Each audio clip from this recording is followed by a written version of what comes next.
Hi, everybody. Here we have Intysam for today's deep news. And Intysam, just to be clear, you do not know the nature of the target, correct? Correct. All right. And so you have a really interesting session here. So how about you just start us off with your initial target perceptions and take it away? Okay. So for this session, I was picking up a man-made land that feels quite level. I have water here and it feels quite extensive. When I look at it, I'm picking up like a blue color on this water. The air has like a smell of heat, kind of like this, just smells like hot air. Seeing multiple structures around. There are subjects that are inside these structures, subjects that are outside of these structures. I'm also seeing that some of these structures are on the water. There's multiple subjects. It kind of feels like a group. I think there's one mountain. There's one non-surface structure as well with subjects that are inside of it. Bright light. I guess the environment, I'd call it urban because of these structures. Foliage like trees and grass, talking, booming sounds. The temperature has like a chill to it. And then for my dominant session element, I was getting subjects surrounding a structure. So I have this little sketch of it. The structure feels like some sort of, it's like a tube type shape. And the opening of this tube type shape is pointed upwards. So I move on to a few perceptions that I was getting and I sketch them out. So for this first one, you can see that there's a mountain in the back. There's these multiple structures. The land is like a little curved. And then there's a land-water interface with boats that are on the actual water. And then I'm getting this one non-surface structure up in the sky. I move on to my next perception. This is some tall structures. It feels like the center of the structure, either they're multiple structures or they're like, it's a structure with multiple parts to it and the center part is taller. And then there are subjects that are at the base, at the bottom of the structures. My very next perception, I'm getting a large vehicle with large objects on the vehicle as shown in this sketch right here. And then I have for my next sketch, a few subjects. So now this feels like two groups. I deducted a face-off because it's like the two groups are facing each other. The dominant subjects here look like they're dressed in formal clothing, and then the subjects behind them look like they're dressed in uniform with like headgear. But yeah, these two groups are just facing each other. So that's a high-level deduction to say that it's a face-off, but this is the gist of what I'm seeing. Okay, now my next perception here that I'm picking up are of subjects sitting on like a couch or a sofa and they're looking at like a television set.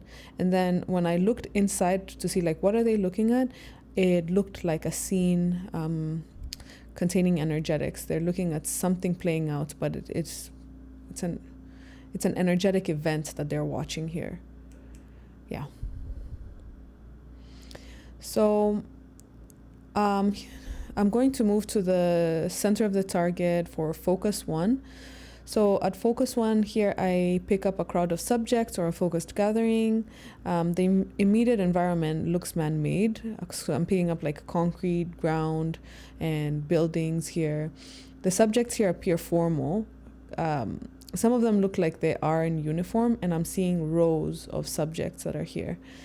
There's something serious about this target. It feels like a somber or like a momentous occasion. I can kind of feel that in the air. There's a lot of movement and activity beyond those immediate environments by some subjects. As I look up, I pick up a few non-surface structures overhead, and there's some colors that are accompanying these non-surface structures. It feels like there's a dominant subject here who is the center of attention. And this subject has like a light skin tone and hair and who's either dressed in uniform or formal clothing. And I deduct that this is a military occasion. So a brief sketch of this would be these structures that are in the background and then the rows of subjects. One dominant subject who the clothing it looks like a formal type of clothing. There are vehicles off to the side and then some sort of flag. But this kind of encompasses what I'm seeing. So I'm drawn to the center of focus one. Here I get this, it looks like an irregular topography and natural land. Something feels off to me, but that's just a viewer feeling. That's just my own feeling. So I just put it down as such. The land looks like it's been disturbed in some way. There are some subjects here, but not very many. A few non-surface structures that are like cruising up in the sky. And as I look at this land, it just looks like, for the most part, I'm seeing brown hues. So in this sketch, you'll see exactly what I'm describing, the irregular topography, some subjects. On the ground where it feels like the land looks like it's been disturbed, I feel into it. And there's something here that feels man-made and metallic and smooth. Yeah. So moving to the most important event in focus one, as I'm dialing in here, I get my first perception is of a flag with like red colors on it. It looks like it looks big, like those made for a special purpose, the extra large flags. Lots of organized movements by subjects here. I'm seeing them in the middle of an urban area, and there's structures on both sides, and there are subjects moving along the street. So here I deduct that it's a celebratory event. I get a sudden perception of like a large face. It just like boop pops up in my mind's eye. So I deduct that this is like a face on a TV or a billboard. And this event surrounds a key subject or their journey or their victory. But victory is a deduction. It's too high level. But whatever this event, it just feels like it surrounds a key subject and their victory or their journey. So I do the sketch of what popped up in my mind. And it's just, you can see a subject with flags on either side of them. I'm going to deduct that this is a Caucasian male, an older Caucasian male, and I'm going to deduct that this is Bibi Netanyahu because of the light features. So I'm going to move to the center of scene W for focus one. Whatever scene W is, I have no idea, but my perceptions of this scene W feels like it's an indoor environment, quite a minimalistic space, like dark gray hues, a few subjects that are inside this room. I get that subjects seem to be speaking. There's an air of power and influence here. You can just kind of feel it, if you read a room. A few subjects speaking, but most of them are listening. So I deduct a debate because it feels like, I think I'm just sensing a lot of subjects that are in disagreement. So that's why I deducted a debate. And in this sketch, you can see the few subjects that are speaking, they have some kind of backdrop with a pattern, like a circle with lines running across it. And then there are other subjects that are listening. And I don't think they're agreeing entirely because the mood feels like tense. Okay, so now I'm going to move to the center of the target for focus 2. Now, focusing on focus 2, my very first perception is of a female subject with light-colored hair. I sense that this subject is unhappy or experiencing unpleasant emotions.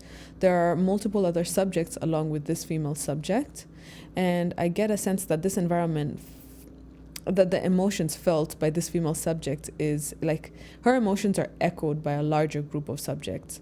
So you can see I have this female subject here, and the little red stuff, it's just her unpleasant emotions. And then there's a group of subjects that are also here that are also echoing these unpleasant emotions.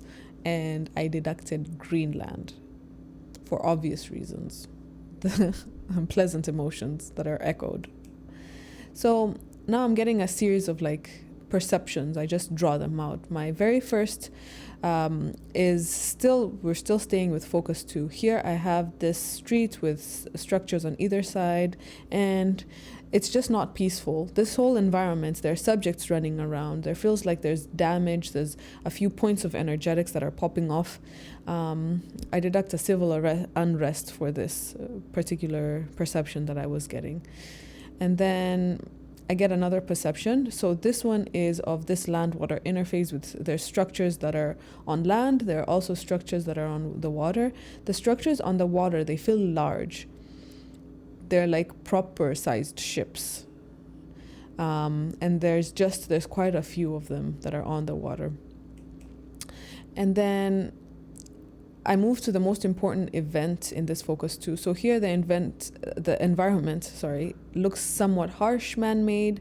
There's a land-water interface with like lots of ships right on the water, and they kind of look like they're anchored, like close to land. And this whole scene reminded me of World War II, like D-Day, when I think it was the American ships that landed on Normandy, and there's just a whole bunch of them, right? Yeah, it looks kind of like that. There's many uniformed subjects that are on the base surface. The base surface and land here looks somewhat damaged or roughed up. And there's also like some heavy vehicles that are on the streets. So a brief sketch of that: these structures, these heavy vehicles, uniformed subjects holding objects on their hands, and they have headgear, and their appearance looks quite similar.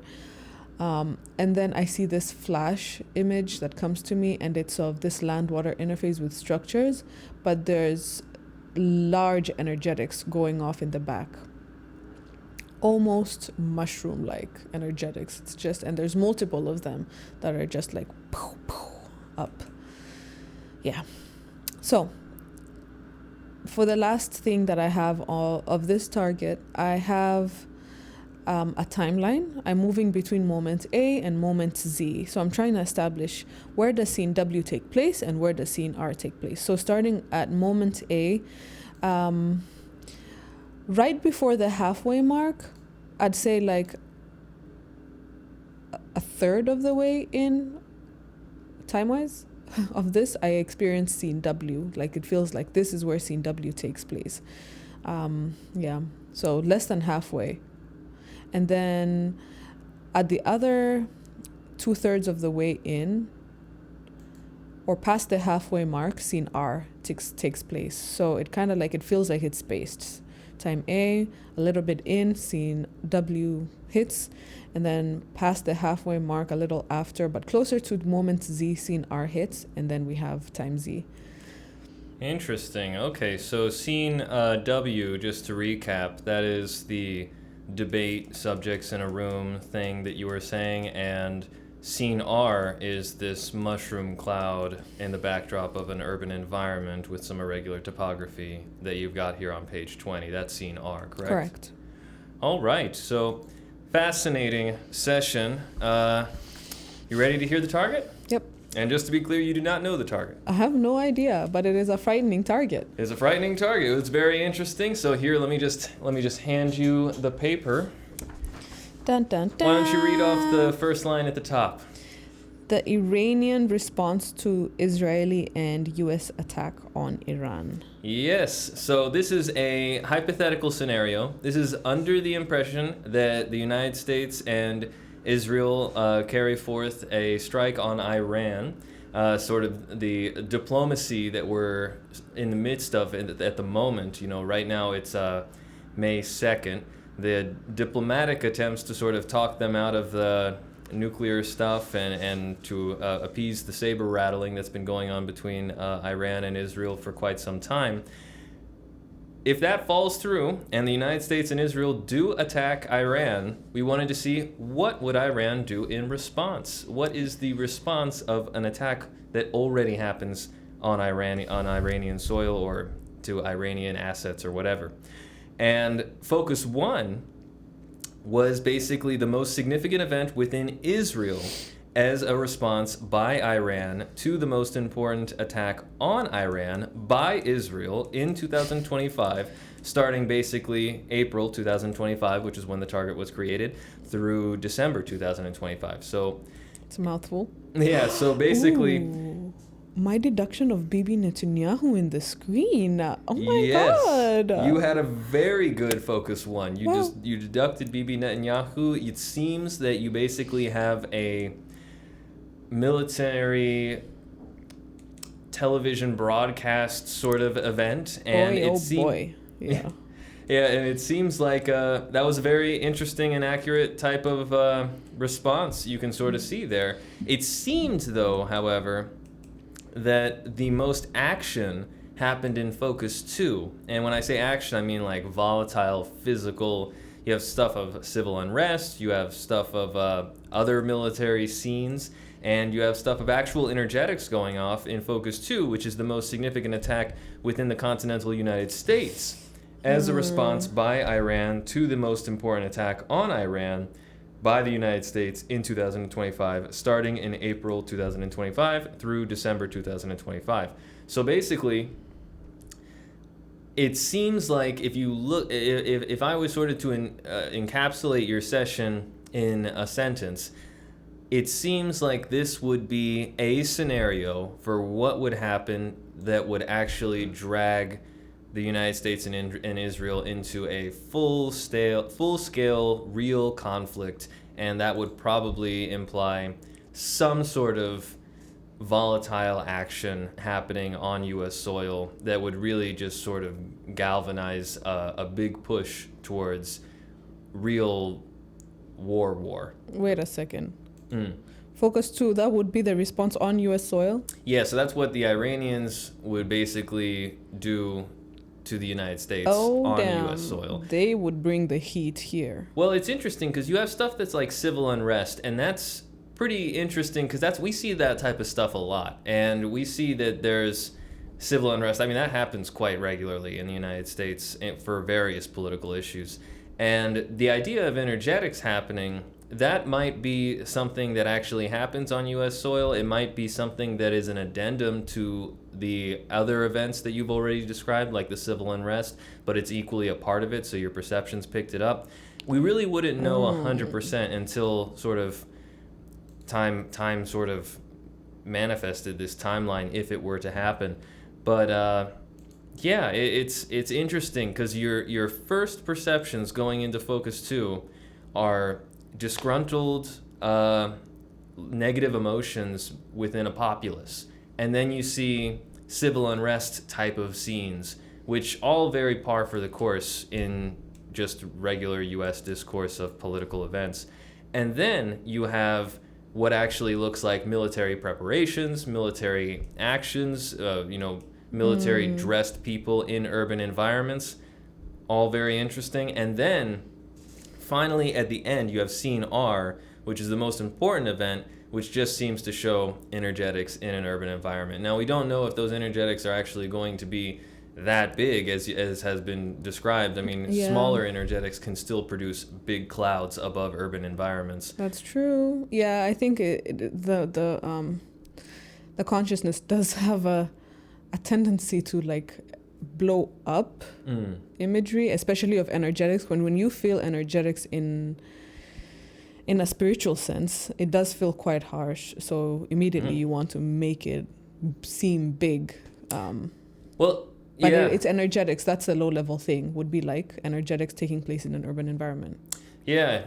Well, I mean, I don't want to downplay the perception of energetics. I mean, still, this could happen just as you've depicted right here. But it's the cloud, the size of the cloud of the energetics, even if the actual blast itself is smaller, can still be very big in terms of just what's on fire, what's burning as a result of the energetics. But either way, it seems that this type of thing, if I was to speculate, it seems that an attack on U.S. soil would galvanize a big push politically for potentially bipartisan support to throw even more resources into a war with Iran, and it would sort of get rid of barriers that maybe are existing to hold back getting further involved. But anyway, that seems like a really interesting target. I mean, we're gonna have to see what happens, and keep in mind this is a hypothetical based on the fact that the United States and Israel attacked Iran first. So it's that hasn't happened yet. Right now, everyone's just talking.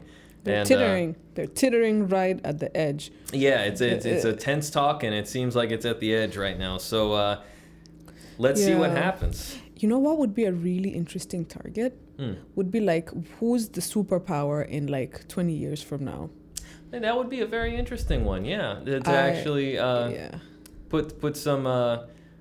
put some group ABC markers on certain potential candidates and to see which one actually has more power in the long run.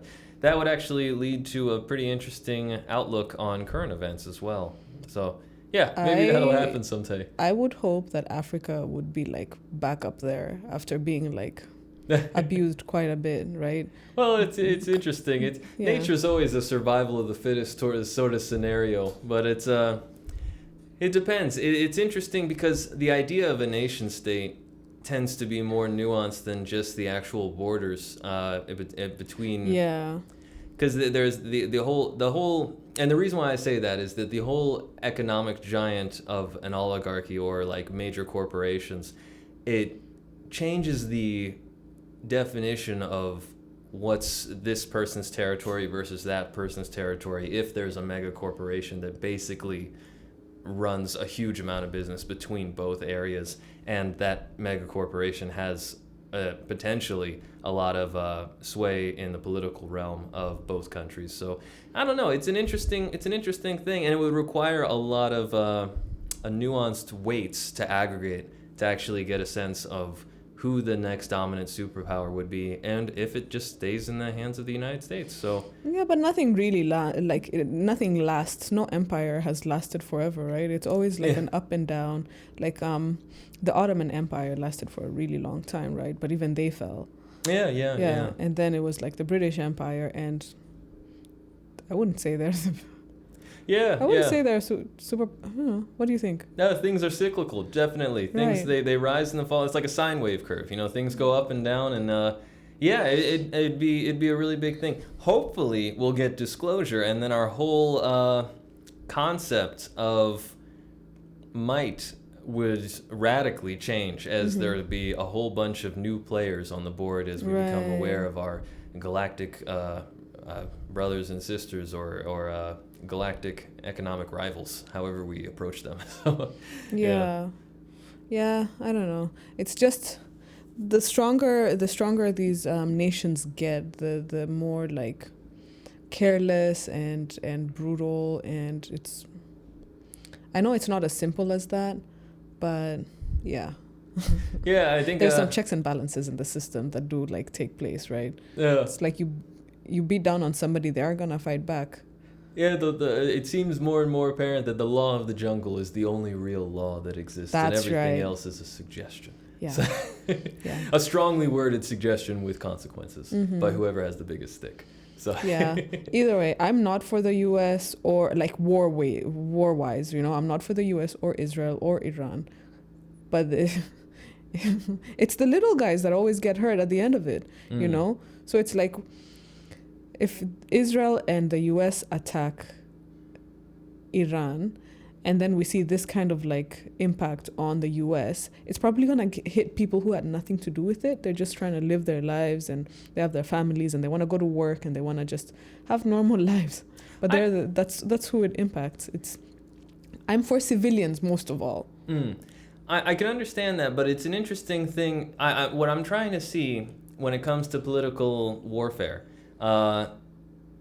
I'm trying to see it not in the realm of the rights of citizens. I'm trying to see how would I understand the Earth situation, thinking that there are significantly powerful groups in space that have a vested interest in the outcome of the planet and how it looks in a post-disclosure society.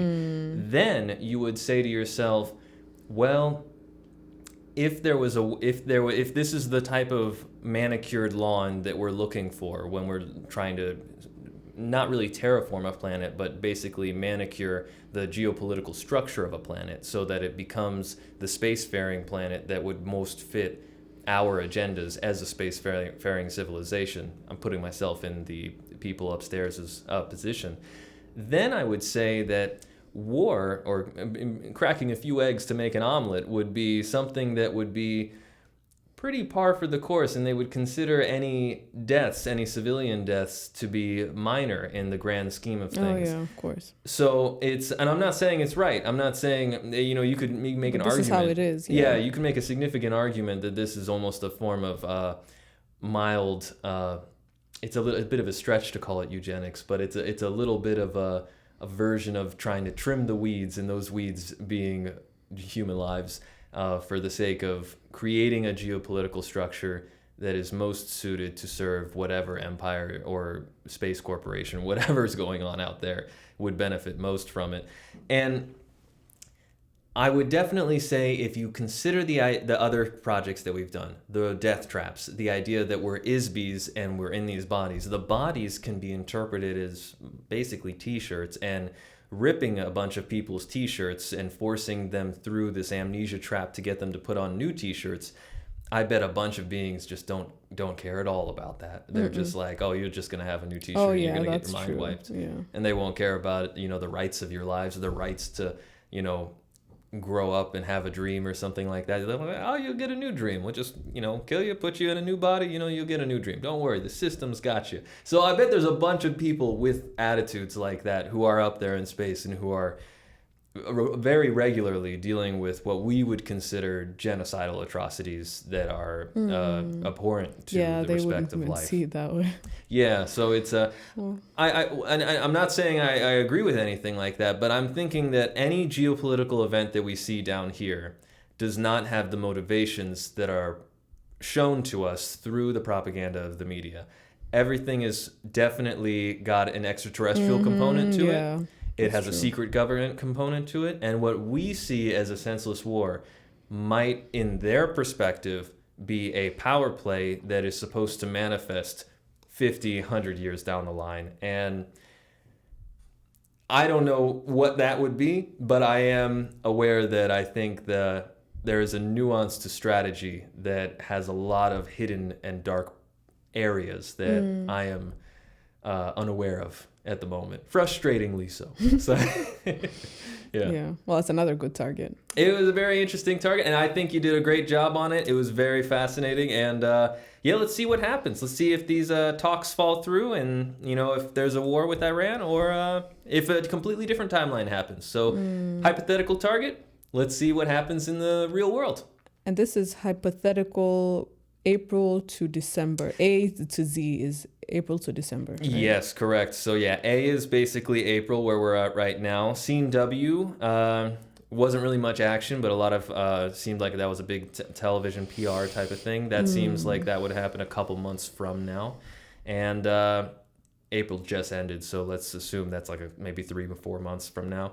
And then scene R, that seems maybe around the fall, based on what I've seen here in your sketch. So yeah, let's see what happens, and if they're just still, if the diplomacy just takes longer, if they just if they just are still in talks by the time scene W and scene R are supposed to happen, then it seems that we've avoided basically the session timeline that seems to be happening here across all viewers, because everyone seems to have pretty much very similar data in terms of what's happening in Israel and the United States. So let's see what happens. This is very fascinating.